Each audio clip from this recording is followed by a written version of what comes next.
look at the story of Job, మీరు యోబు జీవితాన్ని చూస్తే he went through so much of trial and tribulation. ఆయన ఎన్నో శ్రమలు గుండా కష్టాలు గుండా పయనించారు. The Bible says బైబిల్ గ్రంథం in చెబుతుంది the beginning he was rich and he had so many things. ప్రారంభములో ఆయన ఎంతో ఐశ్వర్యవంతుడిగా ధనికుడిగా అనేకమైనటువంటి వాటిని కలిగి ఉన్నాడు. When he went through some tribulations, ఆయన కొన్ని హింసలు గుండా శ్రమలు గుండా వెళ్ళినప్పుడు he lost everything. ఆయన సమస్తాన్ని He పోగొట్టుకున్నాడు. lost his children. అతడు తన బిడ్డలను He lost పోగొట్టుకున్నాడు. his property.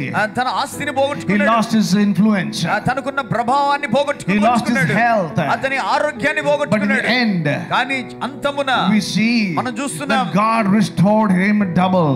దేవుడు రెండింతలుగా ఆయనకి తిరిగి God పునరుద్ధరించారు. increased him double. దేవుడు ఆయన రెండింతలుగా హెచ్చించారు. Because when God's hand is over your life, ఎందుకంటే దేవుని హస్తం మీ జీవితం మీద when ఉంటే, it is God's timing for your life, మీ జీవితం పట్ల దేవుని యొక్క సమయం ఆ సమీపమైతే nobody can stop you. ఎవరు కూడా నిన్ను ఆపలేరు. No devil can stop A you. అపవాది మిమ్మల్ని No ఆపలేడు. devil can steal away your blessing. ఏ అపవాది మీ యొక్క ఆశీర్వాదాలను దొంగిలించలేదు. Hallelujah.